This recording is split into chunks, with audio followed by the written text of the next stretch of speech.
You didn't think you were the only magical girl in town, did you?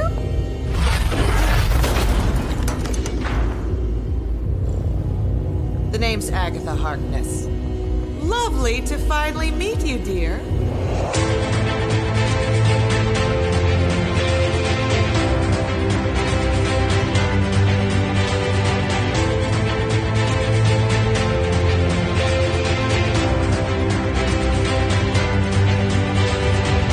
Hello and welcome back to A Stark Contrast, where we discuss the differences and similarities from Marvel Comics to their MCU counterparts. And we're your hosts, Geoffrey and Dai. Hello, and welcome back, everybody. Welcome back, Jeff. We're here. You know what? I was sick all last week. I had like a common cold, and I still have remnants of like a sinus infection, I think. Okay. So like I'm just going to tackle that at the top just in case my voice starts to get a little weird along the way. It's okay. Your voice is feeling a little congested. Yeah. I'm delirious. So that's a constant for me, so let's go. Oh yeah. So yeah, welcome back. I guess we'll just dive into the latest news.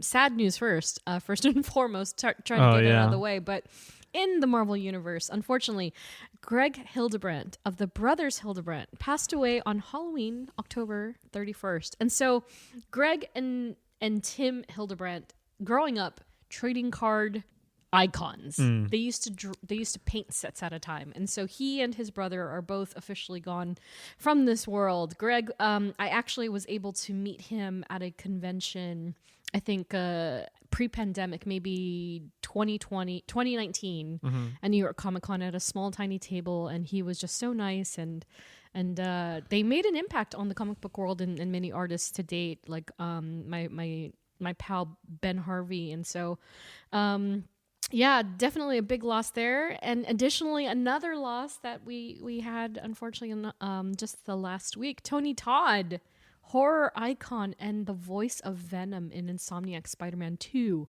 has also passed away as of November 6th. So it's like, dang! Man, I know. I know. I hate this kind of season. It's like, we're getting to that age where we're starting to see some of these icons, unfortunately pass away. And so thanks to those amazing folks for everything they gave us fans. In more positive news, D23 Brazil took place last weekend, and oh my goodness, did Marvel Studios bring some stuff. So they shared new footage of Captain America 4, first and foremost, as well as Thunderbolts. And then Kevin Feige, along with David Harbour, Anthony Mackie, and Danny Ramirez, as well as Charlie Cox and Vincent D'Onofrio. They're going everywhere. Yeah, they're literally everywhere. I know, those Daredevil brothers. They're ready. I know. They're ready. Well, because it makes a lot of sense, right? Like the fact that Thunderbolts is already kind of coming on board is interesting because Daredevil comes before it. So it is nice to see that Charlie and Vincent are coming along for the ride and showing us all the good stuff, because man, it's already the end of November. I know. Oh my God. 2024 is melting away. So yeah, we're ready for this new year and all the good stuff. Was there anything in particular that you were like super hyped over, or did it just kind of? Yeah, the new footage for both Thunderbolts and Cap. I was like, oh, yeah, okay, yeah. Here we go. Yeah, it's definitely keeping me on a nice rolling boil. I'm still super hyped as ever. But I've officially hit my threshold with both Captain America and Thunderbolts. Cannot watch anything else. Okay, refuse. That's valid. It's a lot. That's fair. The Thunderbolts one, especially. It was long. This is long. It was like 3 minutes. It was just over 3 minutes, I think. I know it's not his entire appearance in the film, but that felt like a lot of Bucky Barnes, and I'm like, he better be in most of that movie, because if that was half of it, I'm gonna be really upset. But it looks amazing, so that's kind of awesome. I'm really glad that they showed that stuff. Ready for more? Just not gonna watch it, so you're gonna have to take the bullet for both of us, buddy. And then last but not least, before we get into this episode, as we know, Marvel recently confirmed the return and final season of What If... with season 3 debuting December 22nd on Disney+. But among the characters announced was the one and only Storm. Wielding... Who has Oh yes, also wielding Mjolnir, which I believe is an actual story from the comic. That That's makes sick. sense. Yeah, Rogue also did in the comic. Oh, in wow. What If? Yeah, but Storm makes 100% sense. And so, for everybody who paid attention, Alison Seeley Smith, the iconic Storm from the animated series of X-Men 92 and 97, returns in this iconic role. That's sick. So, man, that's going to be the most watched episode, hands down. I already know it. So amazing. I love it. So yeah, that's rolling around in about a month, and Rocket Raccoon is sticking his head inside of Jeff's bag. This is amazing. Oh my God, this is the good stuff that nobody can see. So, with all that said, if you're ready, Jeff, let's go. We're gonna get into this episode. Let's do it. Just a reminder, we're not experts, and we do not claim to be. We're just a couple of nerds nerding out. And in this episode, we're going to nerd out all about Agatha Harkness. Agatha! So, these are a couple of names that we haven't heard in a long time, but Agatha was created by, if you can believe it, Stan Lee and Jack King Kirby. Wow. Which is really, it really identifies what time frame this character comes from. And so I'm sure this is going to come as a gigantic surprise to you, Jeff, but her first appearance was in The Fantastic Four, number 94. Wow. January 1970. Oh, I thought you were going to say 1994. No. That would have been crazy. 1970. So the first family is barely 10 years old at this point, and she has made her debut in the Marvel Universe. Wow. With That's a comic, interesting. Yeah, with a comic titled The Return of the Frightful Four. Okay. And So is this like Halloween themed in a way? Or no, it's January. Since it's January, yeah. Yeah, it's the turn of the new year. So here's the cover for you. Very interesting. You got the fam. You got what appears to be Medusa and 3 other villains that we'll talk about.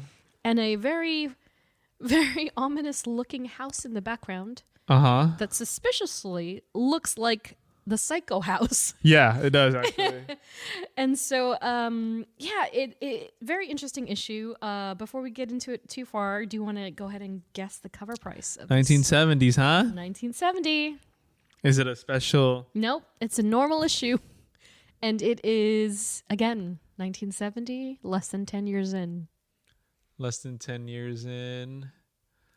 Oh, man, I can't even like grasp anymore. Like So, for context, yeah, everything started at about a dime yeah, or 12 cents. yeah.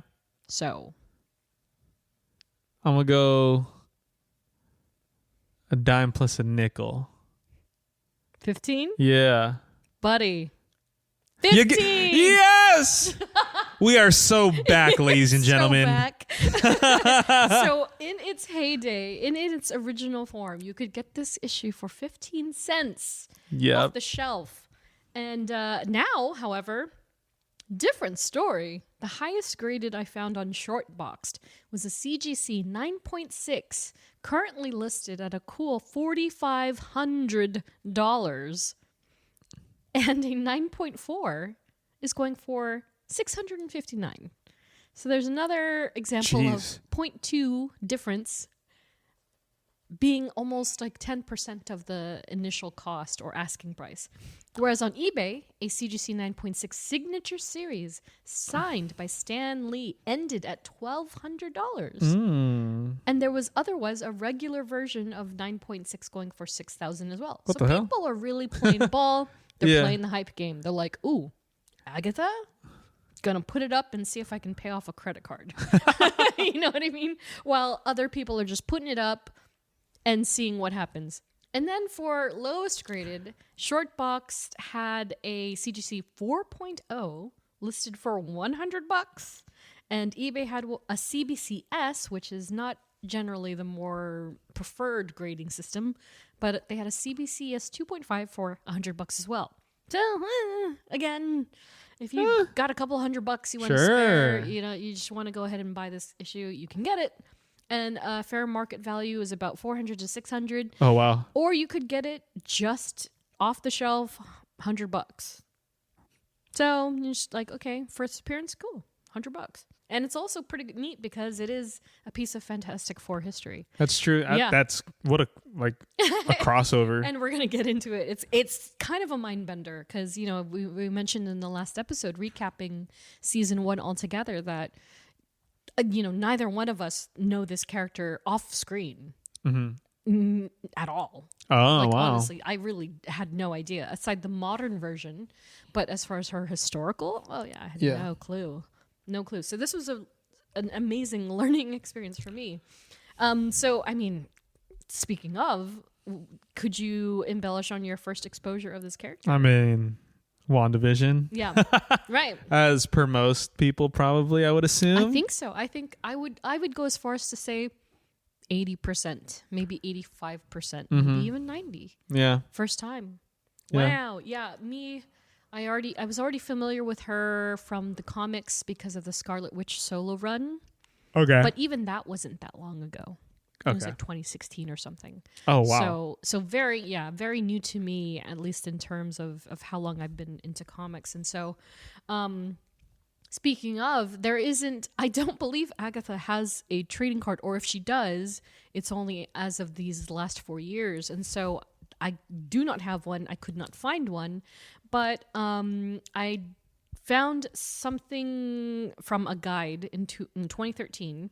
And so this is the bio for Agatha that they had written down as far as that's concerned. And it states, a powerful witch with an impressive library of skills, Agatha is one of the mightiest magicians on Earth. Her feline familiar is Ebony, a demonic cat with the power to grow and turn into a black-furred demon. That sounds scary. It makes for a good horror film, I'm sure. And so, for your reference, this is her first actual panel. Oh, man. Like, probably nothing you're even remotely familiar with. Reminds me of the old lady in the Agatha show, Patty Lupon's Lilia's mom. Yeah. Oh. Yeah. Okay. Yeah. And so this is Agatha, and then that's Ebony, and it's a very almost, again, a psycho-looking scenario of an old gray-haired lady and her pet feline. But we'll get into it as we go along here. And so, as far as Agatha goes, this issue of Fantastic Four, it opens up, you're kind of tossed in, even if you've been following with the story. The family is rejoicing over the new baby. And so Crystal is also there. She has temporarily become a member of the Fantastic Four, so they're technically Fantastic Five. But she's there instead of with the Inhumans. And so I believe this is around the time that maybe she and Johnny Storm were kind of having a fling, or he was into her. Yeah, I'm not sure. But... the family are fawning over Sue and Reed's baby, who is Franklin B. Richards, who, by the way, was born 2 years ago before this issue. They just had never had a name for him. So they were just calling it the baby for 2 years. And so they finally present, this issue. They're like, baby Franklin, and the B stands for Ben because of Ben Grimm, and they start talking about this. And so the family starts saying, they're talking about like, oh, how are we gonna go on our missions if we have this child? And so, amidst them fawning over the baby, they realize, like, they have this discussion of like, oh, well, we have an idea to leave the child with someone that can be trusted. And so there is discussion of this, of leaving Franklin with a quote-unquote child rearing specialist who lives upstate. And so you get the idea that this specialist is world famous for her childcare prior to her retirement. And so she's going to make this exception to take care of this one child, because why wouldn't she? So she's coming out of retirement just for the Fantastic Four. And so you don't get any idea whatsoever that there is even the smidge of selfish reasoning until you see who it is. And it's then when they arrive at the house, they're like, oh, this is not what we expected. Yeah. And so, but yet in true purely naivete early 70s form, they're like, this is fine. And so Agatha's eerie house resides on this tip top of Whisper Hill, a place called Whisper Hill. And so I believe it is a real place in New York, by the way. But they call it like Whisper Hill Place or something. I don't know. And so anyway, in the comic, the family came with the intent of just leaving the child and then going on the mission. But it's stormy out, and Agatha's like, it's too late for you to leave now. You might as well stay here. Uh-huh. So she opens up her home to them. Johnny and Ben are in one room. Sue and Reed are in another room. And then Crystal is out and about. I don't even know if she's even there at this point. She might have stayed behind. And so Agatha takes the child and things start to go weird. Of course. And so shenanigans begin when Ben is in he and Johnny's room. He's feeling stuff and touching stuff because it's all very ancient looking, very dusty, and as haunted house as you can imagine. Mm-hmm. And he falls through the wall, and there's like a secret panel that opens up into this new part of the building that is very dilapidated but also very mysterious. And so it's very comical because when you're reading it, for me especially, I hear Ben Grimm's voice, which is very iconic in its own right. And so he's like, oh, what in the... Oh, the wall just broke through. It's like, and he and Johnny start to get really, curious about this secret pathway in the house. And so it's then that they're approached by two of the four Frightful Four, who are the Wizard and Sandman. So, whoa. Yes, that Sandman. And so this right here, referring back to the cover for you, Jeff, this right here is the Wizard. The guy with the big head is the Wizard. And this is the Sandman. So Sandman had a suit for a short period of time that was like a supervillain suit. And it was all green. Oh. Yeah, very... very not traditional as in Spider-Man look, but yeah, so they approach Ben in these corridors, and they essentially share that they've come together to get revenge on the Fantastic Four with their surprising cohort Medusa. So they've taken Medusa along for the ride, and she's completing the four, right? As well as Trapster, a villain called Trapster. Okay. And they have concocted this plan to ambush the Fantastic Four in Agatha's home for some reason. Nothing makes sense. They're just like, okay, they followed them to the home, and then they have opened up this secret corridor. So it's all coming together. And so Agatha at first was presented as this haggard, unsuspecting old woman, but it's clear that when things shake up, there's more to her than anyone realizes. And so when she realizes that the Frightful Four are in her house, she begins to cast spells and hallucinations on them. Of course. And her cat Ebony also transforms into this formidable black beast and starts like what kind of beast are we talking about? It's very demonic. It's like a giant demonic, like it's almost like a giant Black Panther, but like a demon version of it. Yeah. Okay. And so it starts stalking the Frightful Four, and so the Fantastic Four have no idea. Get it? Fantastic and frightful. Fantastic. So I'm saying, how is this not a Halloween issue? I don't get it. I don't know. Maybe it was supposed to be and it just got away from them. But so the Fantastic Four have no idea that Agatha is even doing anything to protect them. They're just like, Sue and Reed are stuck in their room, quite literally stuck in their room. They're useless. They can't get out. And Ben and Johnny are fighting these adversaries. And then with Agatha's help, even though they don't realize she's helping, she's casting all these spells and doing this witchcraft. And so all these things, of course, occur when she's not actually present among the family. And so when all the dust settles, they go looking for Agatha and the baby, like, oh gosh, we survived the Frightful Four, but where's the baby? Yeah, oh God, where's the baby? Of course. And so they run off and they find her in a room, and she's just calmly and peacefully in a rocking chair doing her knitting, and the baby is sound asleep, and the cat is just laying there very quietly, like nothing ever happened.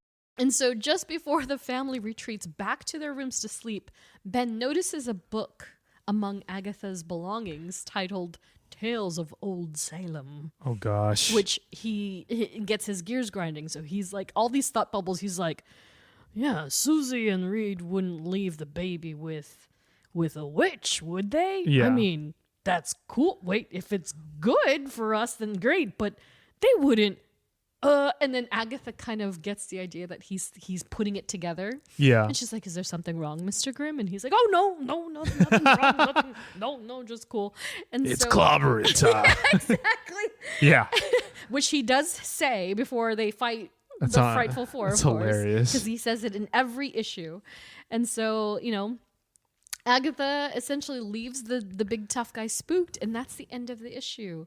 And Wow. so so it's just this like kooky little Scooby-Doo sort of like issue of theirs that they just never knew that she had powers until a little bit later. And so it isn't until subsequent issues that you get to know a little bit more about Agatha, but it's always in Fantastic Four. And so they get so close over the years and over issues that they refer to her as Auntie Aggie.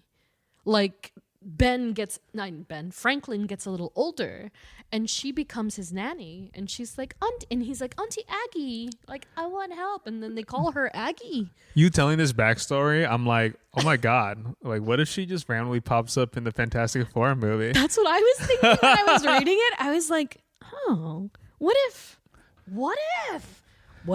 Which is, by the way, filming for 2 more weeks.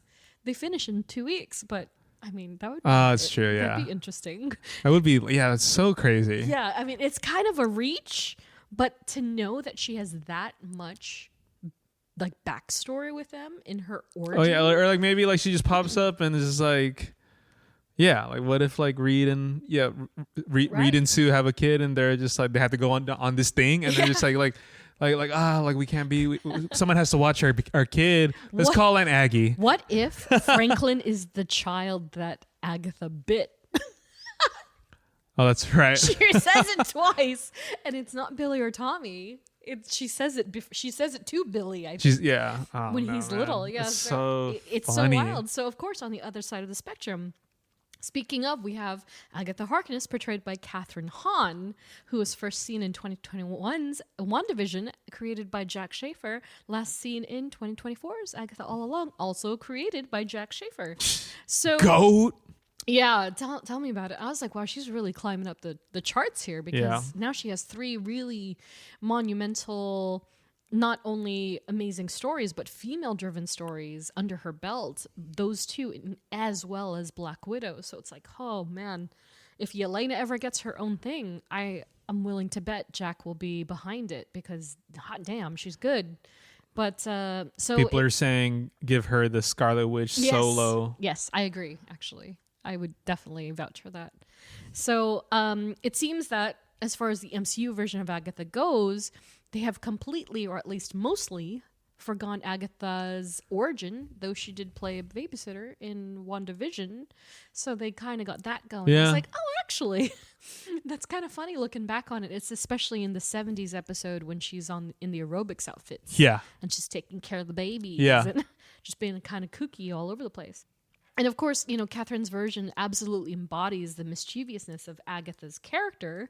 Her Agatha, originating from the Salem era of witch history, and was set to burn at the stake by her own coven due to her practice of dark magic, and what we now know as the Darkhold. So, very interesting that they kind of went headfirst into the witch Salem trial stuff with MCU Agatha, and they kind of, in the comic book, as we go along, it took them a minute. Yeah. It took them a minute to really embrace. I don't know if it was like a thing of the 70s, because this is at the turn of the century where it started to get more hippies and Helter Skelter started to creep in.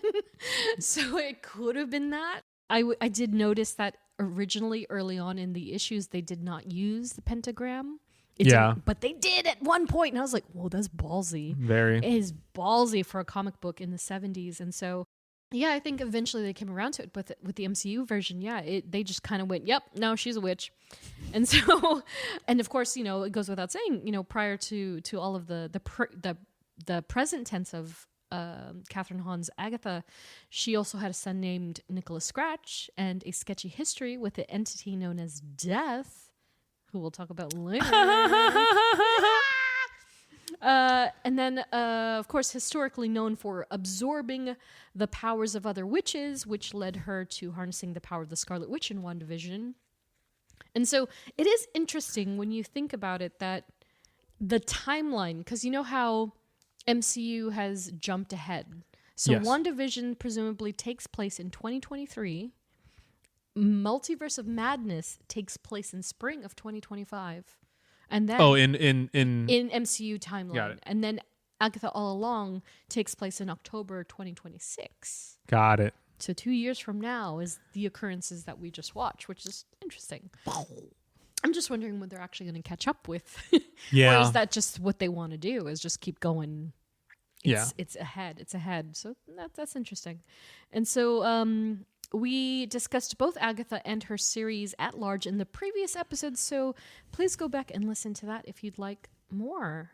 But for now, any thoughts on Agatha, or at least Catherine Hahn's Agatha, before we get into it? Well, like we talked about the show in its entirety. So as of right now, Agatha Harkness is dead. Yes. And that clip that you cut from our mini Marvel is so funny in retrospect. And I said that we have only seen the first 2 episodes. Yeah. And I was making a friggin' joke. I was just like, yeah, everyone dies. And it's like, And I was like, oh crap, 3 out of the 4 did. Yeah, exactly.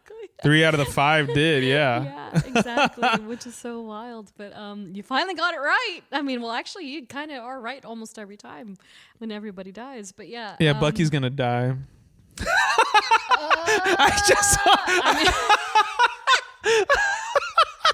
God, I have a feeling he will. I just wanted to see what Di was gonna say. What was my prediction that one time? I was like, oh, what was it? Bucky's gonna die in Yelena's arms. Yes, because he's gonna save her or something. And then in the Thunderbolts clip, he's like saving people with his arm. Yeah. And then Yelena's like, and I'm like, no. Like you're gonna get your widow soldier moment. It's gonna last for I approximately know. 5 minutes. Which, by the way, not to segue off into Buckyland yet again, but Sebastian Stan was at a convention in Liverpool Yes. when all this stuff was going down with D23, and so he had mentioned that somebody was like, oh, what projects would you like to see happen in the MCU? And he was like, I'd like to see more of Bucky and Steve's relationship, like a prequel. Yeah. And then another prequel about Winter Widow. And I was like, stop it. Just stop. He knows. He knows, that bastard. He was like, imagine he's just like, not to go too much on a tangent again. What if he's like, oh, I would love to work with Flo again. I know. It's like hamming it up, and then at the end of Thunderbolts, he dies. It would be amazing. Yeah. What a poetic way to go down, I guess. Yeah. But yeah, so Agatha is dead now in the MCU. And they ended it saying basically she's gonna help Billy try to find Tommy wherever his soul is in what body. Right. Which kind of gives the intention of like, okay, like they want to do another season. And that's the question. And Feige has come out to say like they want to do more like sequel seasons, like season 2s of Ms. Marvel, yeah. She-Hulk, which I'm like, all the other ones, yeah. Go for it, dude.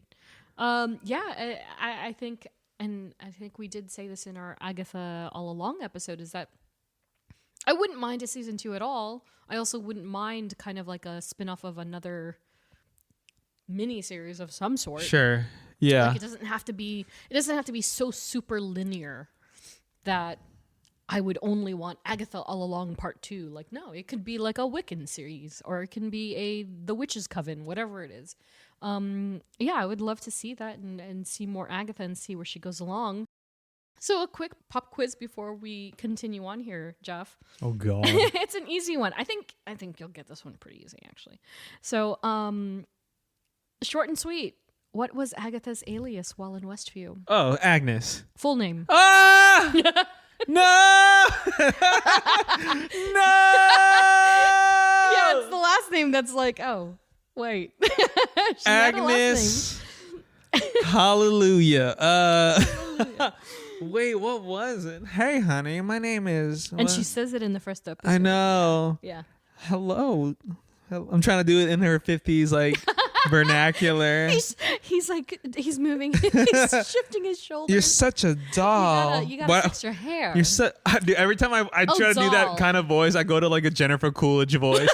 Because fair. Because recently I've been doing this a lot. I've been being like, oh gosh. I could really use a hot dog. You sound exactly like her. Hey, honey. Oh my God. I would love to see her as a witch now. Actually, that'd be amazing. Oh my gosh. Rocket is staring at Jeff. Like, what Agnes. Agnes, what? See, I can't get this, but I can get Ike Harris You for can get Ike Icarus. Harris, but not Oh my gosh.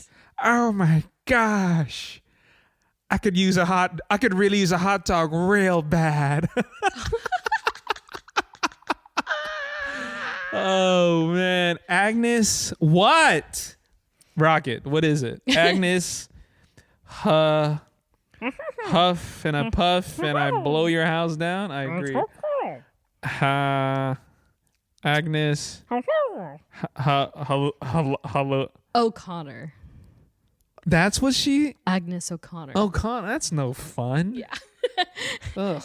Irish. I was still gonna be like, or like I don't know, Agnes. Hallelujah. I don't know. Hallelujah. Hallelujah. The Scarlet Witch is here, ladies and gentlemen. Agnes O'Connor. So that was her name. I got half a point. You get 100 points because you did it so quickly. I was like, he's going to get this. Ding, ding, ding. So moving on from that, aesthetic. So if you see in our handy dandy doc, Jeff, oh my goodness gracious. It's pretty evident that the creator stuck with the same color palette when it comes to Agatha's garb. Oh, I did it to myself. Wow. Much thanks to the WandaVision costume designers Maya C. Rubio, Virginia Burton, and Marcella Elisa Caudill. You can see from the comic book to MCU, they've stuck with that same trio of colors, black, purple, blue, but they've inverted stuff to kind of make it more compelling. In the comics, Agatha traditionally wears purple for her gown and has a blue shawl, but they've given Agatha in MCU a blue gown with a purple shawl, which makes a lot of sense. And then it kind of evolved with Agatha All Along, and she has I believe a purple skirt, and then she has the white top and the blue blazer. And the primary costume design was led by Daniel Ceylon, or Cellin.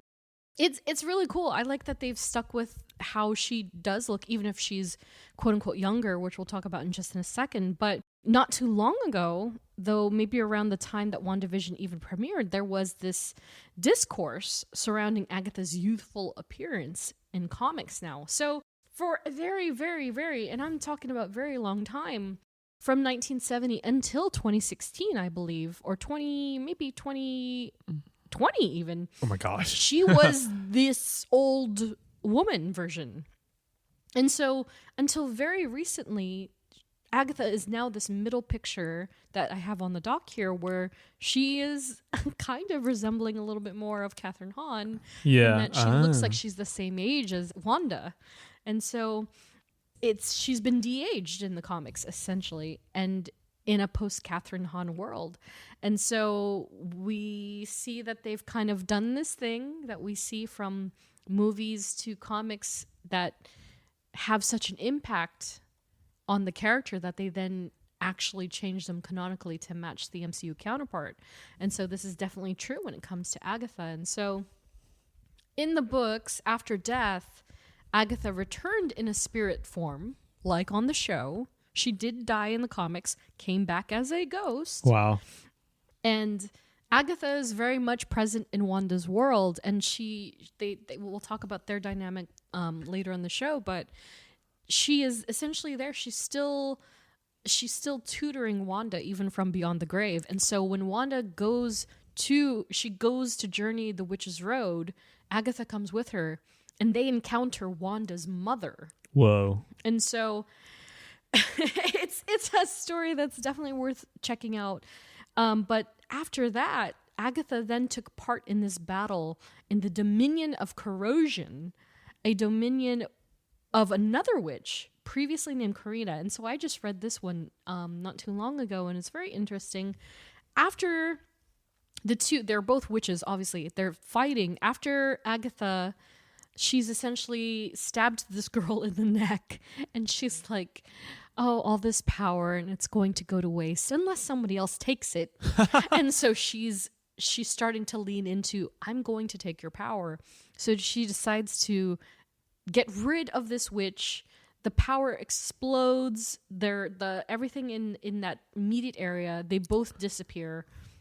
And then you get the sense of, oh, did Agatha die? And it's like, no, actually, the power was so powerful, she got blasted into her body, whatever, and she came back younger than ever. And so that's why there's a new revision of her look, that she just became so powerful she was able to de-age. Oh my God. It's a little complicated, but I mean, if they're gonna bring her back younger, I mean, yeah. There's one way to do it, I guess. And so she kind of went into hiding until she felt it right to reemerge and be like, hi, everybody. Agatha here. And then she's back. And yeah. And so she's more powerful than ever. And speaking of powers, as for powers and paraphernalia, so like no brainer, she's got witchcraft.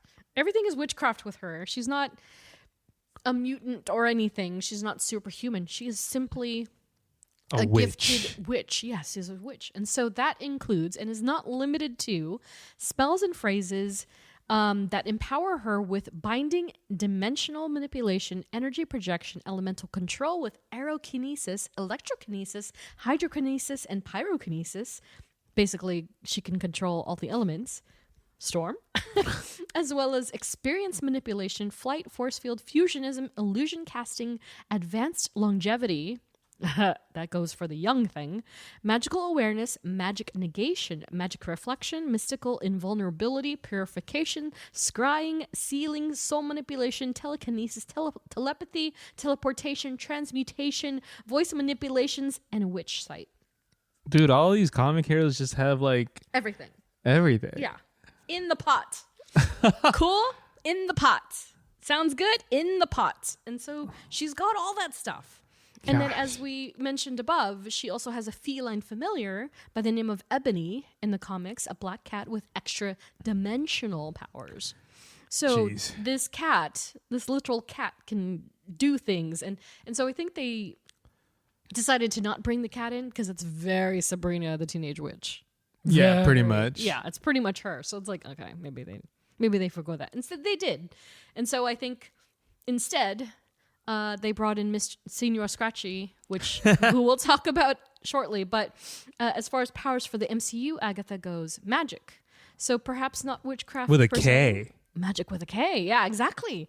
And they do that in the comics. What is that? What is that? It's is just there a the reason? formal old time. Okay. Yeah, it's an old time version of the spelling. And so through witchcraft, Agatha is powered with magical energy manipulation, projection, and detection, as well as telekinesis and levitation, plus mental manipulation, aka mind control, psychic shield, spell casting and power binding, transmutation, conjuration, enchantment, teleportation. That's a song. What? That is. That's a song. That's a Wizards of Waverly Place jingle right there.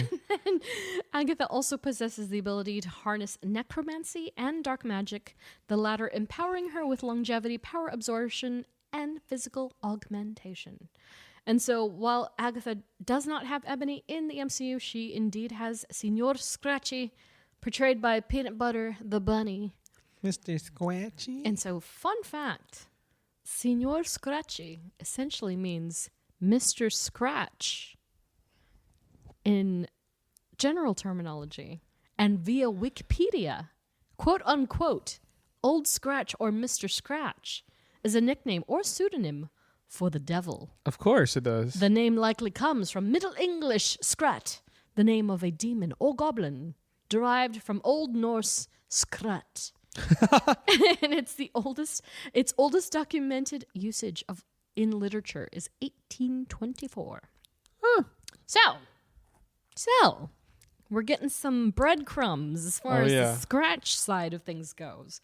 And so before we depart into the friends and all that other good stuff, I wanted to talk about the Darkhold very quickly. Oh, yeah. Because, we discussed the Darkhold in episode 20, Doctor Strange. And so the Darkhold is also known as the Book of Sins, the Book of Spells, or the Book of the Damned in the MCU. And it's an ancient book of spells and unspeakable power made of dark matter from the Hell dimension. So in the comics, however, the Darkhold is referred to as the Kython Scrolls, the Shiatra Book of the Damned, or the Book of Sins. And according to events as recent as 2022, the original Darkhold is currently fused with the Scarlet Witch in the comics. In the comics. I feel like that's like where it's going in the MCU. Right, exactly. Because she destroyed it along with her. Right. But maybe she's not dead and she just infused herself. Jeffrey's hope for her return is shining. Dude, it better be. No, for real though. Maybe that's why they made me go quick, like in the photo, so no one could ask like, is there a Scarlet Witch? Oh yeah, because she's probably terrible at lying. She'd probably go like, no. Someone did ask her recently. I saw this like in an interview or panel or whatever. I think they asked her about what Agatha, right? Like not Agatha, but they asked her like, what would you want in a Scarlet Witch solo movie? Yeah. And she was like, well, I feel if I said what I want, it would spoil a lot of things. It would spoil something. Oh, interesting. And it'd be like, she's a bad liar. That's funny. Yeah, but it makes sense, right? No more mutants. No more mutants. Especially with Kevin Feige saying they're very integral to post-Secret Wars. Yeah. So it's like, no more mutants. No more mutants. Kill everybody. Kill everybody. Your mantra. And get back to X-Men to kill them all, baby. Yeah. It's going to happen one way or another, man. I wouldn't be surprised if, like, Jean was the first person they killed off. Jean! God. Oh, it's been a minute since we've done that. Imagine, what if it's a Jean, Scott, Scarlet Witch love triangle, baby? That'd be weird. Super weird. Super weird. But you know Scott loves his redheads. Yes, he does.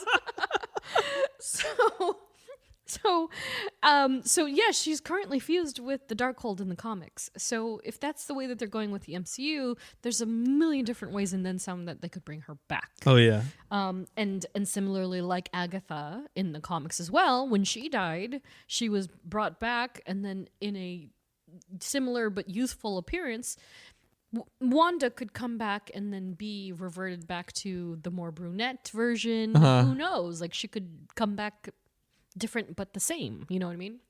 Same but I believe different. It, yeah.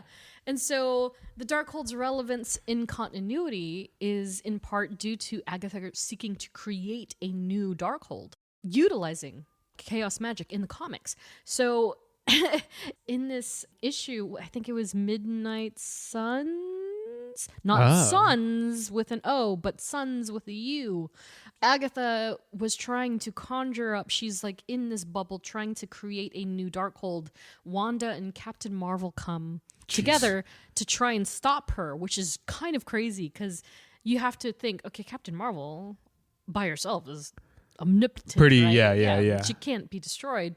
Then you have Scarlet Witch also assisting, and both of them together couldn't take Agatha creating this Darkhold, but they eventually get through. They penetrate her protective spell, and then once again, the power is so strong it combusts, and Agatha is nowhere to be found. Carol picks up the book. Oh gosh. I know, and unlike Multiverse of Madness, it doesn't affect her. Like she just drops it, and she's like, okay. She's like, I don't want this. Yeah, exactly. And Wanda's like, okay, good, you're fine. And they don't know where Agatha went, but Agatha reemerges in another part of the world, and she wakes up. She like washed up on a beach, and there's a child that's looking over her, and she's like, oh, I have to find the Darkhold, I have to find it. And then the little boy is like, are you all right? And she's like, oh, didn't your parents ever tell you not to talk to strangers, especially women that wash up on the beach? Yeah. And it's so funny because now that it's young Agatha, I hear it in Catherine Hahn's voice. Got it. And so the little boy is looking down at her. Ironically, he looks a little bit like Nicholas Scratch in the film, in the show. And he's like, oh, Agatha, it's okay. I'm not afraid of you or something. And she goes, how do you know my name? And he goes, because I'm your greatest creation. And she goes, what? And he starts levitating. Oh my gosh. And he turns purple. And she has now created, in the comic books, she successfully created the Darkhold, but it's the child. Wow. So there is a human Darkhold running around in Marvel Comics right now. So that child knows like all like the spells. It's a living Darkhold, so it could do anything that the Darkhold does. So if you kill that child, what happens? Like no more Darkhold? Oh, interesting. Yeah, because it's sentient. It almost feels sentient. Yeah. I have not read past or that you issue. just suck up the Darkhold power. Yeah. I don't know. Yeah. Sounds dangerous. It sounds super dangerous. So now there's this young boy, and his name is Darkhold. We love that. We love that. We'll see what happens, but we'll see if that even carries over too. Like It's gonna be Tommy in the MCU. Ooh, wouldn't that be that's something? a bold. That is a bold. Wouldn't Yeah. Like what if like Tommy got like this? Okay, now I'm just stretching now we're just around. spitballing. Let's say they know that Tommy's out there, right? Yeah. And let's say do it to her like Tommy's like oh I need to find my mom. Yeah. So like he goes and tries to find Scarlet Witch. Yeah. And then that's when they cross paths at Wonder Gore. Oh. Yeah, and then like he dies with the Darkhold. Ooh. And then unknowingly he becomes a Darkhold, and you're like, oh my gosh, That'd be wild. That's a stretch. Whoa. That's a big stretch. Tommy Shepard. Wow. Well, yeah, that's one good theory. So speaking of family, friends, and affiliations. So this is when things start to get really interesting, because we were introduced to so many colorful and wonderful characters in Agatha All Along. The first that we're going to discuss being Agatha Harkness. But although she appears in the comics, her Earth designation has not been officially identified, which means that there's technically no 616 Prime Earth Avenora. She's somewhere in the comic book ether. We don't know which version she is. Yeah. Nevertheless, both Avenora and her husband, aka Agatha's father, Hiram, both appeared once in House of Harkness, released earlier this year. So it was definitely planned. Yeah. For the show. Doesn't follow the show, but it was planned with it. And so there has otherwise been no other mention of Agatha's parents in comic book continuity. Because you got to remember, when she first came out, she was old as sin. Yeah. There's no need to talk about parents in this case. And so on the show, Avenora was portrayed by Laura Donney. And so she first appeared in WandaVision episode 8. And then last seen in Agatha All Along episode 5. And as we know, Avenora led Agatha's trial with the coven in 1693. However, all of them perished at the hands of the witch. And then Avenora returned in her ghost form during the new coven's trial on the Witch's Road, citing that Agatha was just born evil and down the road, down the Witch's Road. Oh man! And I was right; they did release all the versions on vinyl. And so, yeah, Avenora was last seen cast away by the power of Alice Wu Gulliver. So, yeah, that's kind of wild. She kind of has a short-lived story, but she's there for what she's there for. But somebody a bit more important to Agatha's life is Nicholas Scratch, who does exist in the comics. And so sometime in the comics, Agatha takes refuge in a place called New Salem, Colorado. And so she had presumably gotten married, and then she had a son. And so New Salem itself was founded by surviving witches from the original Salem witch trials of the 1690s in Massachusetts. And so they all took refuge, re-emerged in this new version of their beloved city. And so Agatha, over time, chose to leave that commune of people. At this point, Nicholas was an adult. He's a full-fledged man. Yeah. And he essentially he was very resentful that his mother decided to leave the coven, if you will. And so he gets so slighted and so jaded that from that point on, he despises his mother. And so he goes after her. He wants to go after her and essentially destroy her in the comics, which is kind of wild. And so this whole thing left Nicholas leading the coven of New Salem, citing that Agatha betrayed them and he wanted to execute her. Jeez. So sounds familiar. It sounds like everybody that goes after Agatha is like, die, witch. I mean, pretty much, yeah. Yeah, pretty much.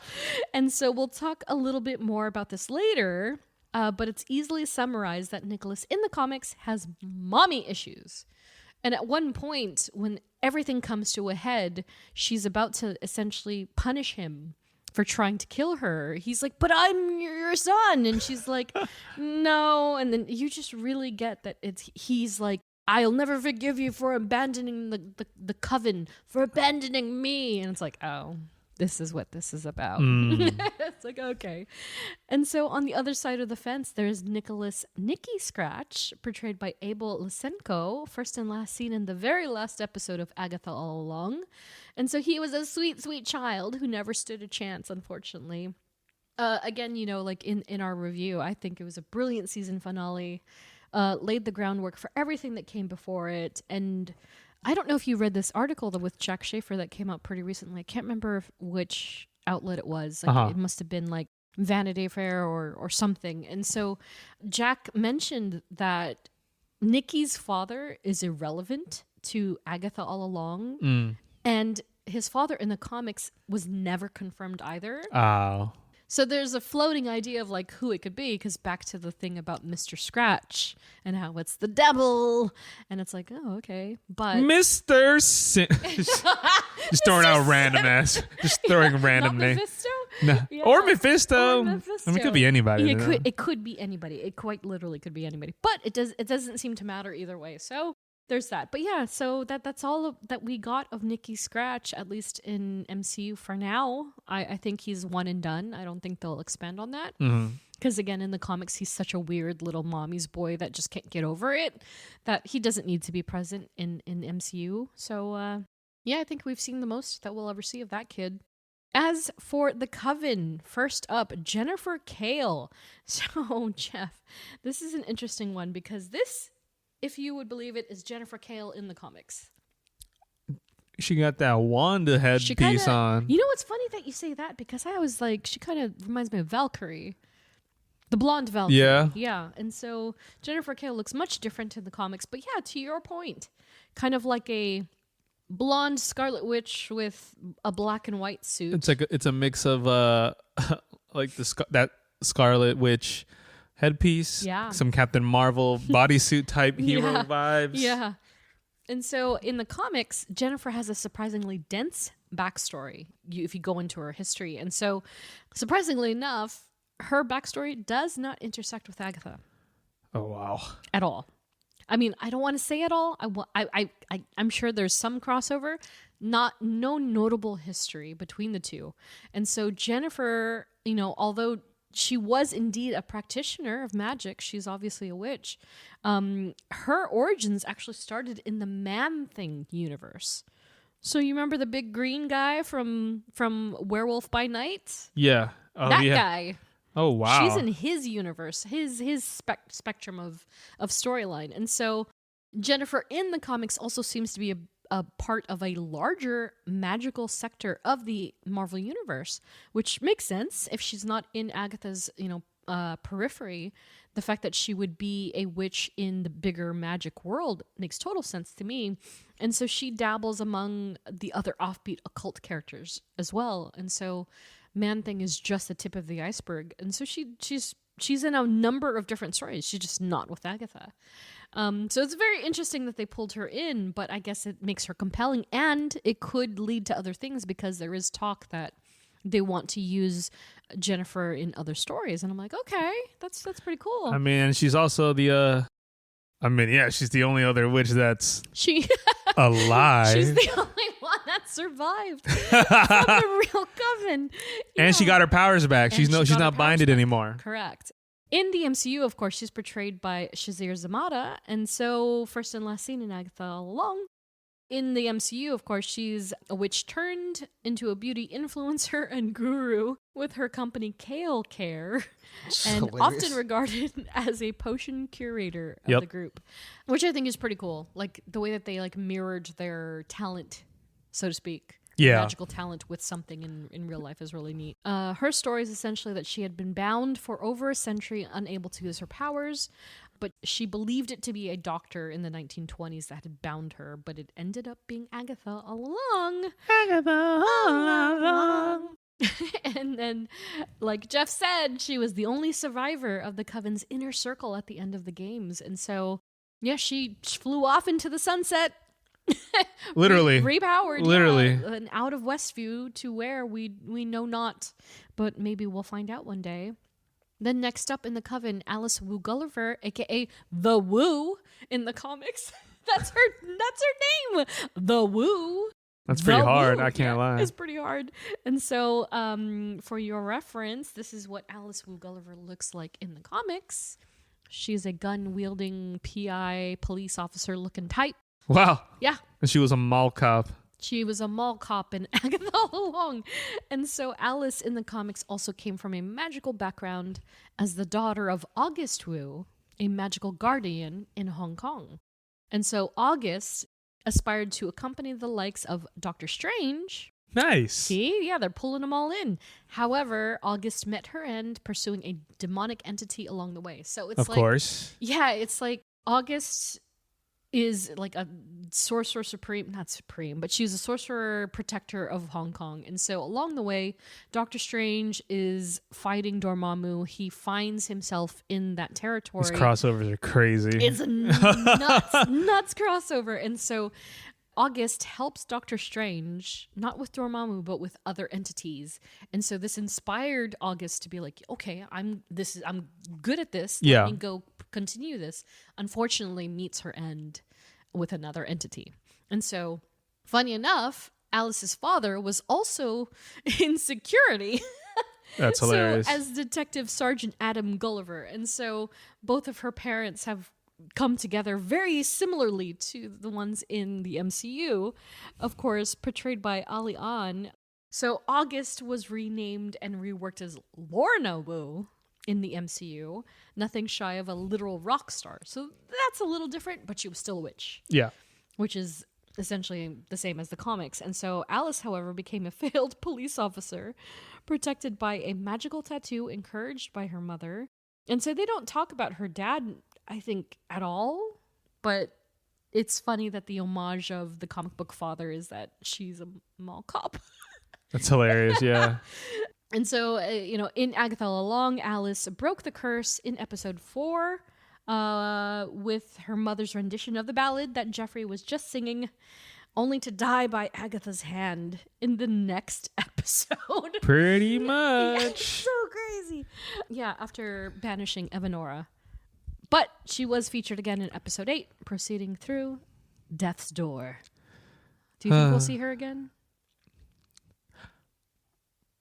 I don't think so. I don't think so either. I don't think so. I think she's done. Yeah. Unfortunate, but, Yeah. Good send-off. I'm glad that they didn't leave it at episode 5. Yeah. That was it. Like they actually gave her a, okay, this is her when she was living state, but she's moving on into the light, so to speak. Yeah. Through Then, Death's Door. Through Death's Door. And then that leaves us with Lilia Calderu, who this one's kind of wild. This is Lilia in the comics. Jeez. Scandy for no reason. It's a Scandy Candy. And so she's we don't use this terminology much anymore at all, but she is very gypsy-like in her appearance. She's got like a headdress of a trio of snakes, and she's got gold, ornate, intricate little baubles on her bodice, and she's overflowing. Her cup is spilling over. Oh my gosh. As far as her appearance goes. However, Lilia has a handful of interesting talking points in the comics. One being that she's a descendant of the sorcerer once known as Cagliostro. Cagliostro? Does that sound familiar? Cagliostro, yes. Originator of Il Libro di Cagliostro, a.k.a. the Book of Cagliostro. The very spell book. Yes. Doctor Strange and Cassalius used to learn to control time with the time stone. Wow. So Lilia, so imagine this little tree, Cagliostro, Lilia, direct descendant of Cagliostro, okay? Oh my God. The family tree doesn't stop there. Her mother was Lilia Morgou, daughter of Miorca and Nikolai Mordo, Oh gosh.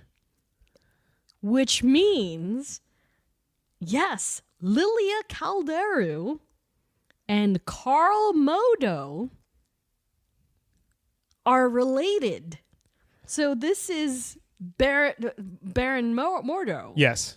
From Doctor Strange, the films. We're talking Chiwetel Ejiofor is related to Patti LuPone That's in the MCU. Congratulations, Benedict Cumberbatch. You are back in the MCU. like this is all brewing under so Doctor crazy. Strange. It's all brewing under Doctor Strange, which of course inevitably folds out into Wanda. So they're related. She's so back. He is her half uncle. Jeez. So if, which is funny because he has not really been anywhere since Multiverse of Madness. Yeah. And that wasn't even Prime Mordo. So It was not. we've not seen the one that was gonna ruin everything since Doctor Strange 2. Yeah. So whether or not he will pop up somewhere, or Doctor Strange 1, right? At the end credits, I guess. It is Doctor Strange. Yeah. Is it? What movie It was won. it? Yeah, It yeah. was Because one, Multiverse of right? Madness is the second. Yeah, and then Wow. he goes after that one guy. No, yes. He takes away his powers. pretty much. Yeah, so we have not seen that version of that character since the first film. And so there's room for him to come back, perhaps. I don't know. We'll see. But yeah, so they're related. Half uncle. And so unlike the other Coven members, Lilia has some crossover with Wanda in the books, having foretold of her power manifestation in the very beginning. So again, they're all over the board. There's so many opportunities for them to link up in the MCU, depending on which storyline they choose to take. But for now, there's Lilia Calderu, portrayed by Patti LuPone in the MCU, first and last seen in Agatha All Along, and she's regarded as the divination and clairvoyant of the Coven, capable of seeing flickers of the past and present. She became a psychic and palm reader by the name of Madame Calderu. Scared me for a second there. And she foretold her own fate all throughout the series, ultimately sacrificing herself to ensure the death of the Seven. Again, beautiful episode, beautiful ending for that character. Couldn't have been better. And yeah, the way that they edited and pulled together her story was very clever and very, very genius, really. I agree. And before we move on to love interests, an honorable mention to Mrs. Hart, aka Sharon Davis. Rip. Portrayed by Deborah Jo Rupp, who, as you can imagine, has no comic book counterpart. She wasn't supposed to be there, man. I know. So sad. Mrs. Hart, forever in our hearts. Speaking of hearts, love interest. Oh, yeah. So there's only one. Sick. I'm in. And it's the one that we all want to talk about, and that's Rio Vidal. And so, first and foremost, shock. Rio has no comic book counterpart.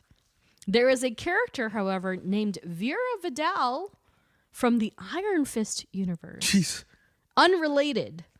But the MCU's Rio is instead, and indeed, an amalgamation of various characters from comic book canon, ranging from witches to the demonic, such as Death. Oh, yeah. So we won't dive into Death's backstory too much than we already have, because we are absolutely going to discuss Death separately. But in the comics, Death is very much a personification of the entity itself and identified as a cosmic being that is near omnipotent. So try not to act surprised, but Death and Agatha have zero crossover in the comics. Wow. Which may be inevitable. Which may inevitably be what makes the MCU version so much more compelling. Because it's super new. Again, there is no Thanos. The Deadpool thing is dicey. I don't know if it's going to happen.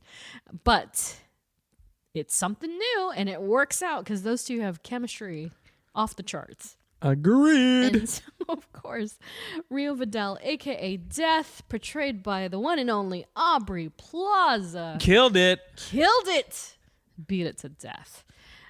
First and last scene in Agatha All Along. And lest we forget, she also portrayed the Shadow King once upon a time in Legion, the series, but it's super complicated. Jeff hasn't seen it, but she killed it there too, actually. She was I great. believe it. And I think it very much made it obvious that she'd be good at this character. Yeah. Because she played a demented character before. Got it. And so now she's Death. So that's great. So again, love this character. As for Death and Rio in the show, they emerged as the Green Witch, which in general terms refers to a witch that works with the elements, local land spirits, and particularly anything green, natural resources, and wildlife. So she's supposed to be this sort of like Mother Earthy type. Yeah. But instead she's Death. Yeah, it's really interesting. And of course, it is later revealed to be so. And so I refer to her as Death. Other people have referred to her as Lady Death. Lady Death in comics is a different character and a different umbrella of comics. Yeah. It's a separate entity entirely, but she's Death. And she's undeniably Agatha's lover. Shall we talk about Death's presence in the show at all? Does she ever like die in the comics, or because she's No. she's Just Death. She's just Death. She's already that dead. Yeah. She's already that entity. It's such like an interesting entity. thing to play with in live action, because it's like, how do you can probably tell like one like long story with her, and that would probably be like the Deadpool death story where Deadpool wants to die and she just tasks him to do this and like that's her story. Yeah. But I think it'd also be cool if like whenever someone does die, anyone major dies, especially from now on. Yeah, if anyone major dies in the MCU, it'd be like crazy where it's just like a after credits or mid credits scene where it's just Aubrey Plaza coming in and be like, "You ready?" I know. And then that's it says everything. and then that's it. Yeah. And that's just like most end credits or post credits, mid credits scene. That'd be so dope. That'd be crazy. That'd be so dope. Because it doesn't pertain to the story at all. Yeah. It's just like Death's just coming and be like, "Are you ready?" Yep. Yeah. So when Aubrey Plaza meets Sebastian Stan, You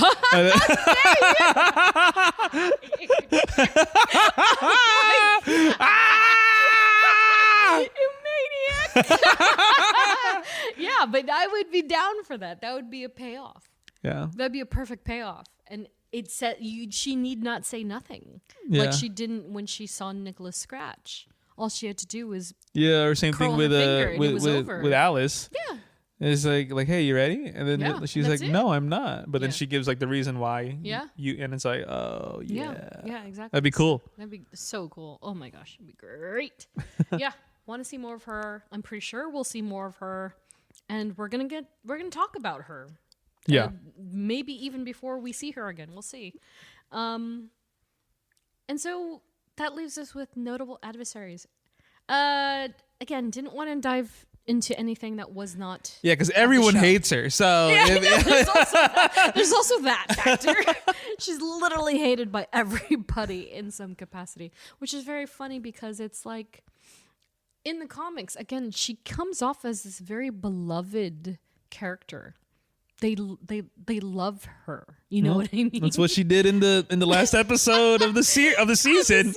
I know, it's so wild to me how they've kind of transfixed her into this like almost hateable like person in the MCU, but they all still love her. So I'm like, yeah, it seems pretty close if you ask me. But in the comics, Agatha does indeed have a Salem 7. And so this crew originated from New Salem, Colorado, in the new settlement. And they're comprised of sons Brutakis, Hydron, Thorn, Vacuum, and daughters Gazelle, Reptilla, and Vertigo, the eldest and the leader.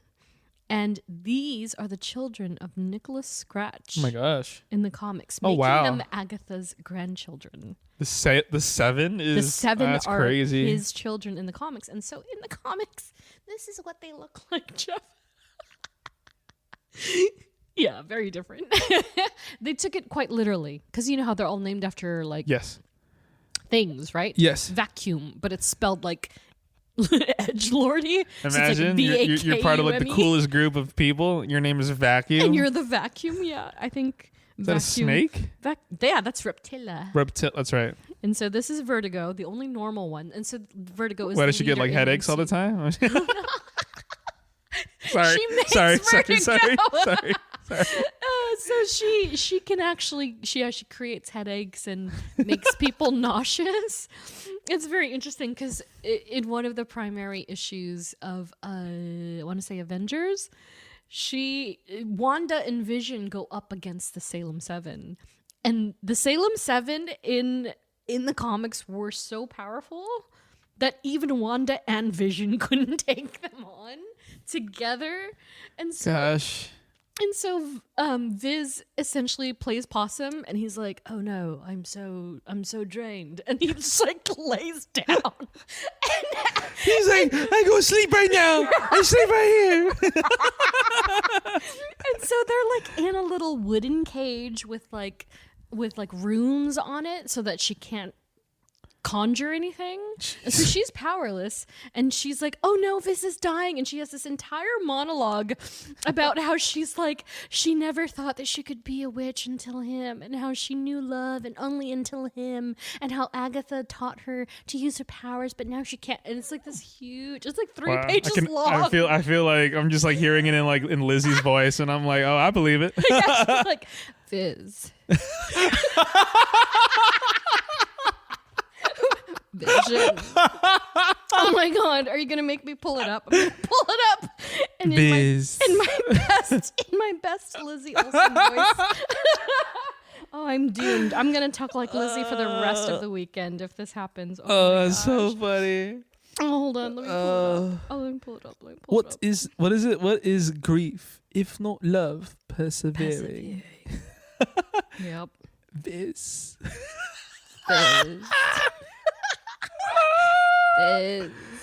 Okay. It's so funny. I think I have it. Lay it on us, Dai. Let's see. Is this it? It's 3 pages. Is that what you said? I swear to God, it's like 3 pages long. I can't even third read a issue? page. I'm literally illiterate. Sure. And it's so funny because the issue looks so unassuming on the cover. Yeah. They're like in front of they're essentially the context of the situation is that Wanda has embraced that she is in love with Vision, and he is a toaster.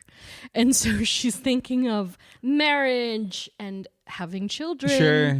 And so when she believes that he is dying, she's realizing the depth of their meaning together. So she's again this 3-page dialogue, and so she's just like, give me one bubble, Dai. all right, here we go. Let me find a good one.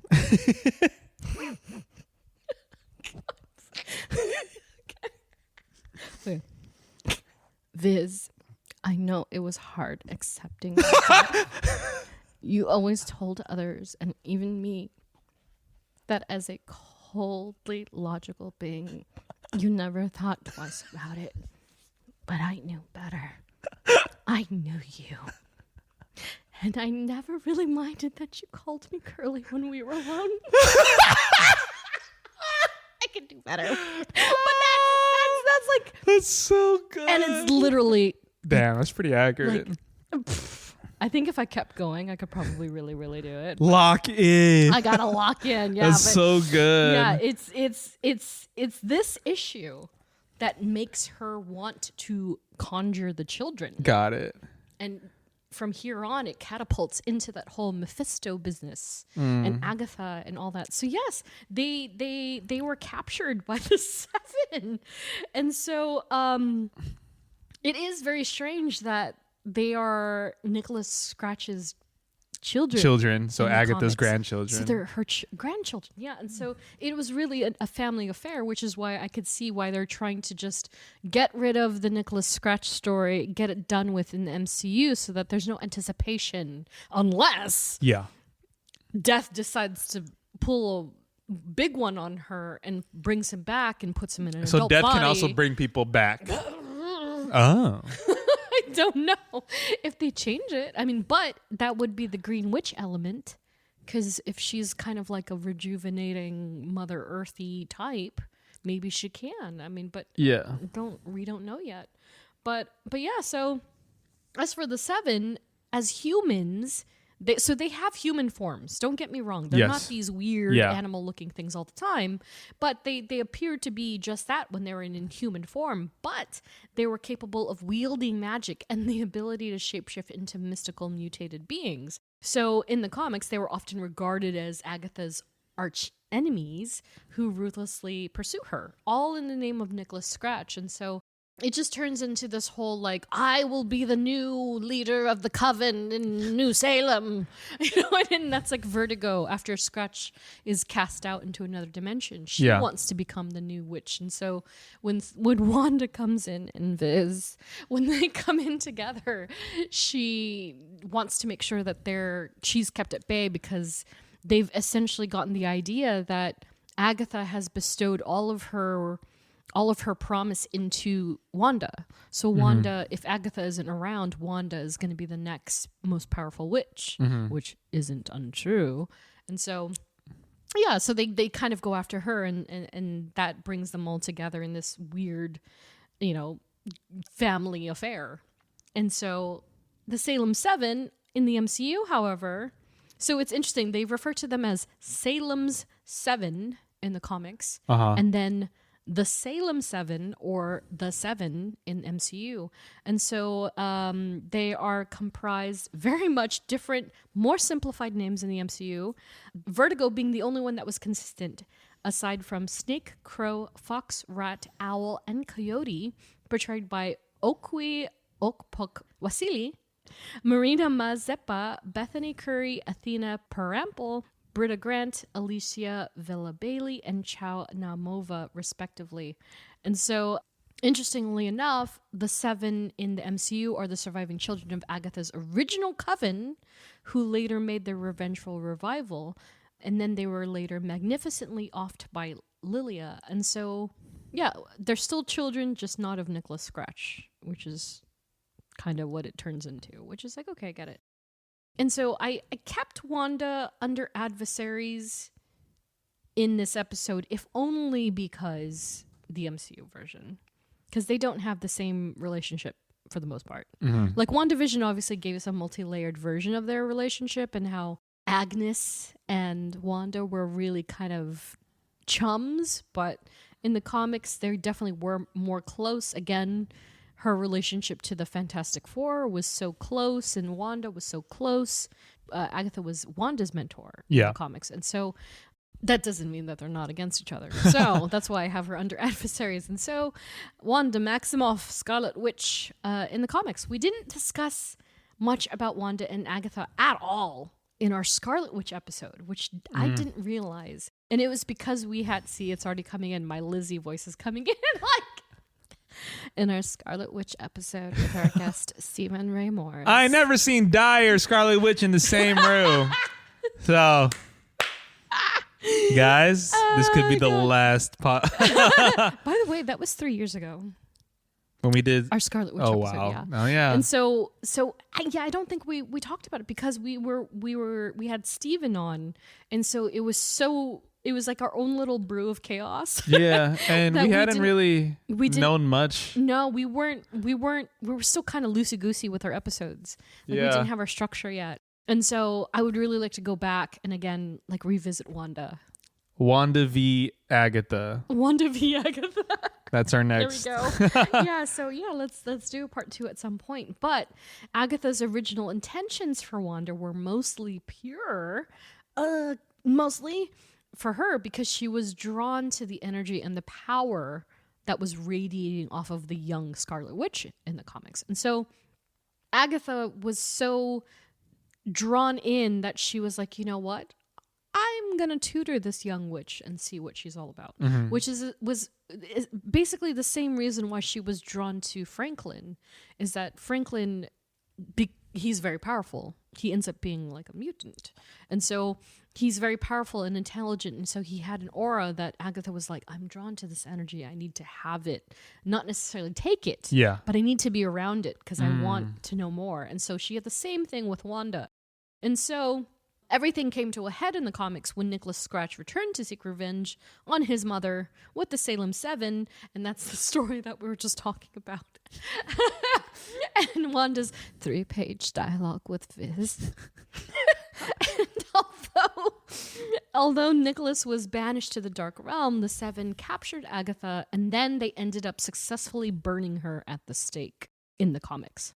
So that's when she dies. She dies in the comics. And so it's then that Wanda took them on, and then the powers emanating from the battle were so strong that it destroyed the town.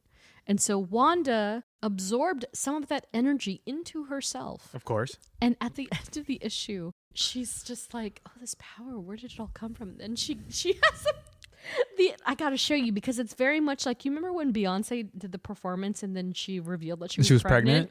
Oh my God, same vibes. She's holding Agatha? Wanda is like holding her belly.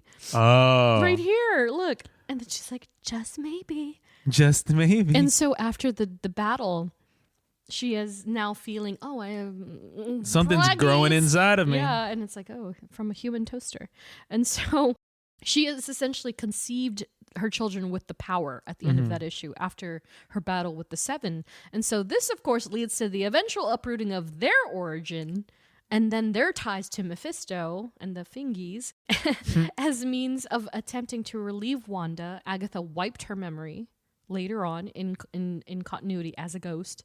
And then when Wanda learned of this, I guess she had come back. It's so weird. So she died at the stake, came back, wiped Wanda's mind. Wanda found out, then killed her in cold blood. Jeez. Yeah, okay. and that issue, that was 15 years later in continuity. So it's kind of a flashback. You see it because people are like wondering at one point. They're like, where did Agatha go? And this story is actually kind of crazy because they're literally looking for this woman. And then once again, back to Psycho. I forgot who it was. I don't know if it was Nick Fury or somebody. They finally realize, oh, we found Agatha. She's in this room or place, house. They go into the house, they open the door, and they just see. Have you seen Psycho? It's been. Yeah.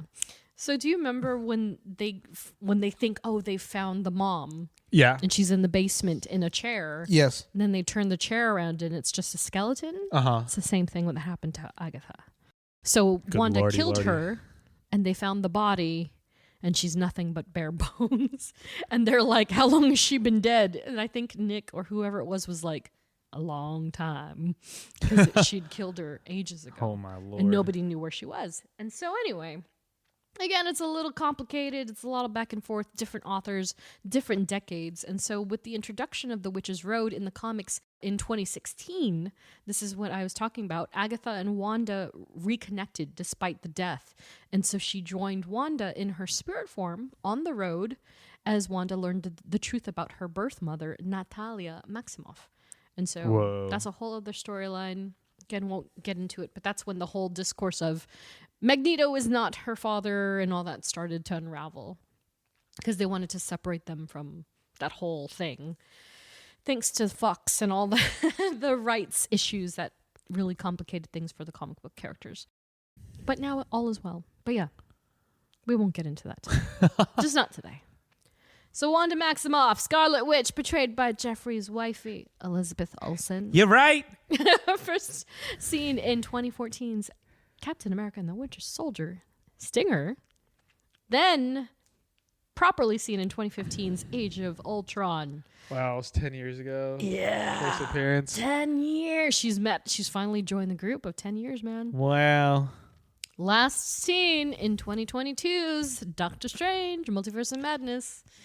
I hope she comes back before 2028, man. I know. That'd be wild, actually. Ah. We'll see. And so Agatha portrayed Wanda's nosy neighbor. And again, with secret intentions of taking her power in the MCU. And it wasn't revealed until episode 7 of WandaVision that Agnes was Agatha and everything began to unfurl. And so Agatha foretold of the power and the corruption the Darkhold would have on Wanda, leaving her with the choice words, "You're going to need me." Like, think the line was like, "You have no idea what you've unleashed. You're going to need me." So I was like, ooh, foreshadowing. So is this what happens? Is that Ghost Agatha, like in the comics, is going to join Wanda somewhere and be like, "Let's fix the Darkhold." I mean, she was trying to she wanted the power of the Darkhold and the Scarlet Witch. Yeah. Didn't get it. Got trapped. Nope. And then just wanted her powers back. Yep. Dies. Yeah, exactly. Jeff's favorite concept. Dies. Mm-hmm. Kill them all, baby. Yeah. So Yeah. We'll see what happens. But after the events of Multiverse of Madness, Wanda's body emerges in Westview, or did it?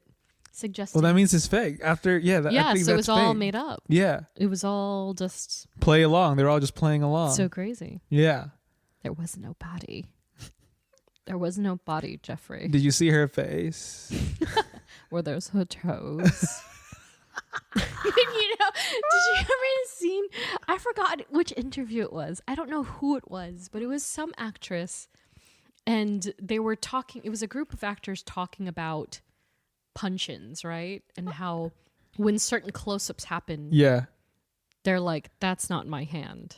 I wonder if Lizzie saw that episode and was like, "Those aren't my toes." I'm sure. Because they definitely aren't. That's not my ass. Like, you know, like, I just can't even. Oh, that's funny. But yeah, so the Scarlet Witch is no more, but is she? If you don't still see them alive. die on screen, Yeah, no. if there's no body, 100%. There's no body, yeah, no death. no death. No death. Unless your name is Aubrey Plaza. You know what I'm saying? What up, baby girl? Yay. Whenever I leave, come get me.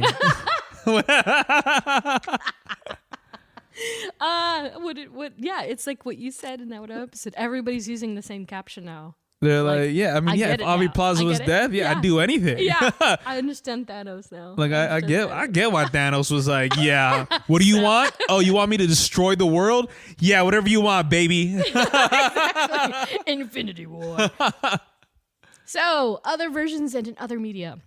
I was not going to mention anything from these subsections, but I realized that I had to mention Marvel Snap's Agatha. I haven't played Marvel Snap in a long time. I used to be very obsessed with it. But in the game, again, it's one of those, it's essentially a tabletop game, but it's digital. And so every card is synonymous to the character's powers. And so Agatha in Marvel Snap is actually horrible. She's an awful card. She's very powerful, but she takes control of your deck and she'll play the cards for you badly. You are going to lose if you pull the Agatha card. But the reason why I bring this up at all is because in an IGN interview, the interviewer told Catherine Hahn, like, "Oh, did you know that Agatha is in this new game, Marvel Snap?" And she was so excited. She was like, "Oh my gosh, I'm in a game." And they were like, "Yeah, you're a card." And then he told her how bad it was. And you see how deflated she gets. And she's like, "Oh, well, that's not exciting." It's like really funny. But yeah, very cool. I mean, she's obviously so popular now. Mm-hmm. I wouldn't doubt that she pops up in Fortnite version and then probably Marvel Rivals, which is coming out soon. And God knows, maybe they'll have a Midnight Suns like DLC pack with her in it. But yeah, she's getting there. I wouldn't be surprised if we see her in more games. But yeah, just had to mention Marvel Snap version. And so almost was. I could not find a darn thing. Because like you said, Jeff, it's kind of like now they kind of know who they want and they just go after them. Like it is what it is. Yeah, but I did find a notation that Jack Schaefer shared that it all started with Catherine Hahn just having a general meeting with Marvel Studios. So she was scheduled to show up. This was before everything even went into play. And they found out, oh my gosh, Catherine Hahn is coming to set. Oh my God, she's coming here. She's coming here. What can we do? What can we do? And so Jack Schaefer very tactfully was like, hey, can we have like a few minutes with you? And they pitched her WandaVision. And she was like, I'm interested. And Jack was like, okay. And it was just kind of like from I guess we there got on. it. Yeah. And so they brought her in again for subsequent like interviews and discussions, and I'm sure they had a test, and then she was cast. Almost as simple as that. So it was just about, oh, you get Catherine Hahn on your studio backlot. You gotta get her in and get her to do something. And it all worked out. Rest was history. So the future of the character in the MCU. Jeff, what do you think? I mean, well, she's dead. Yeah,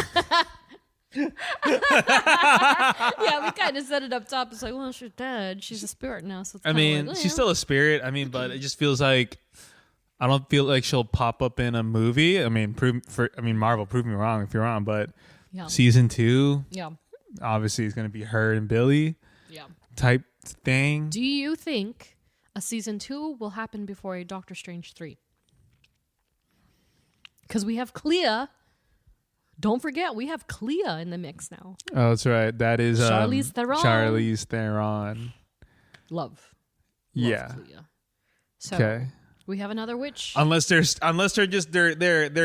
putting these ingredients in a pot of magic, a cauldron of magic, witches, magic, sorcerers. Yeah. And then they're just gonna deploy them, bang bang, bada boom. Yeah, maybe. But I just feel like everything until like 20. I feel like everything up until 2026 is pretty like set. Yeah, you know what I mean. Yeah, like we have things ready to come out. Obviously next year, 2026, they're moving towards things. Spider-Man 4 exactly starts filming next year. Summer of next year. So yes. Yeah. So it's like now what do you prioritize? Like we still haven't seen a Shang-Chi 2. I know. You know what I mean? Overdue, but he is coming back. And then on top of that, you have Avengers movies you have to get out. You know, the Secret Wars, the Doomsday, Robert Downey Jr. Or is it? So like you have all these things. So it's like, okay, now you really have to map this out. But also like, you still have these characters we've only seen once, maybe. Yeah, I want more Clea. Definitely want more Clea. Yeah, like bring more mystical, magical. Maybe that. Yeah, maybe it's like they went through that. The WandaVision, the Doctor Strange, like the Agatha, like all right, cool. We did the magic. Now we're boom. Now we're in like our X-Men, first family. But lest we forget, they are doing a Vision series, and then Wonder Was that Man, called Vision? Vision. Is it called Vision? It's just called Vision. I thought it was Vision Quest or something like that. Oh, originally it was Vision Quest. Oh, that's right. Okay. But I think because of trademarking or maybe just Vision. Because Vision Quest is. So also, you have that still in development, and and Blade is still in development. But I don't know if they're going to tie in Wonder Man like they might have. Honestly, I don't even like. I feel like Wonder Man is on its own thing, and Me like too. who knows where it could tie into. Yeah. But let's do it. Yeah. Like I'm down. I'm down for anything as long as just like good things coming to the screen now. Exactly. And like I said I've said this a lot of times too in recent like minis and even Deadpool Wolverine. It's like I feel like this Deadpool Wolverine was like a hard reset, a soft reset, for the MCU moving forward, since a lot of the things that we've seen before like were affected by strikes, the pandemic. Do what you can, but you also need to get these things. Yeah, so it's like I still loved all of them, but also they were made under trying like times. So exactly. It's just now it's like, okay, cool. We got this out. Deadpool Wolverine. Now they had the Fox IP. So now it's like, all right, cool. What can we do? Here we go. Let's set this. We got Daredevil coming back. You got all these things happening. So next year is going to be really, really, really fun. Yeah. Was it? They said like two movies a year, 3 shows. Yeah. Yeah. That's solid. Yeah. Pretty much like you're good through like all of the each quarter, 4 quarters of the year. Yeah. You have a movie come out and then a show. It's like a show, movie, show, movie, show. Yeah. I'm okay with that. I'm okay with that for sure. Like movie, will it be like movie in the winter, and then movie in the summer, and then show like, so it's like because when does Captain America? February, right? February. Yeah, so it's like January into February, show, movie in February. It's like Captain America, then the next month it's Daredevil. And then 2 months after that, it's Thunderbolts. In July. 2 months after that, it's Fantastic Four. And then 2 months after next year is 3 movies and 2 shows. Yeah. But then it flips. Wait, Wonder Man 2, no? And then Wonder Man in December. So 4? I think it's after this next year. I think it's 2026 on. Okay, they might have... They pushed something. Okay, yeah, sure. Yeah. Sure. Well, Captain America is supposed to be November, December. I think it was supposed to be now. Yeah. It's been pushed a lot. Let's just say that much. We're eating next year. Hell yeah. We're always eating. We're always nom, eating. nom, nom, nom. Oh my God. But yes, I hope we see more Agatha. Yes. Well, who knows when, but she is far from done. I can say that much. Yes. So suggested reading. I did not craft this out nearly as much as I would have loved to, but I'm going to suggest anything classic Avengers or Fantastic Four. She is all over those old books, man. That's you crazy. Just gotta chase her down. Aside that, Midnight Suns 2022 run, particularly. This is the one with the Darkhold and the whole thing with Karina and it's some nutso cuckoo stuff, but it's pretty good. And then 2015's run of Scarlet Witch, aka Volume 2, by James Robinson and a slew of excellent artists. Great series for the characters with covers by David Aja, one of my faves. And last but not least, Fantastic Four number 94. If nothing more, read that one. It's pretty good. It's the origin story. Learn all about Agatha. And with all that said, that is the end of the show. Thanks for listening. Next episode, Geoffrey has spoken. We're going to deviate from our previously approved episode 2, the one and only Death. Sorry, that was the simp in me. I folded. Ooh, Death or Scarlet Witch? Scarlet Witch. Oh, but I was just like, but it's Aubrey Plaza. I love Aubrey Plaza. Has she entered the realm of wifey status? Because I know that trio is pretty tough to crack. It is. I would need to see more. More. Got Just it. a little bit more. I need to see what she's able to do. Like just in a deathly sense, you know? Why don't you want me? Like I need to see some manipulation. So like yeah, it's just so great.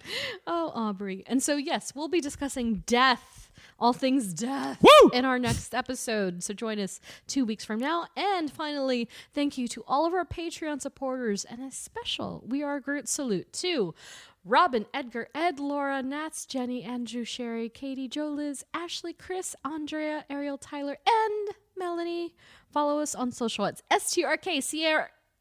Damn. nice. Follow us on social at STRKCNTRST. We just joined Blue Sky. If you're over there, we're on there, but we're probably going to use Threads more either way. Whatever. If you like what you hear, review, rate, and subscribe.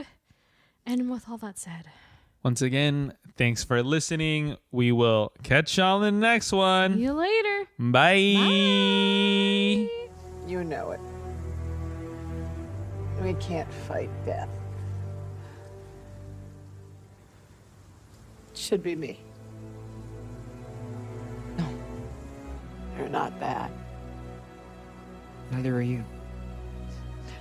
You're the only one who thinks so.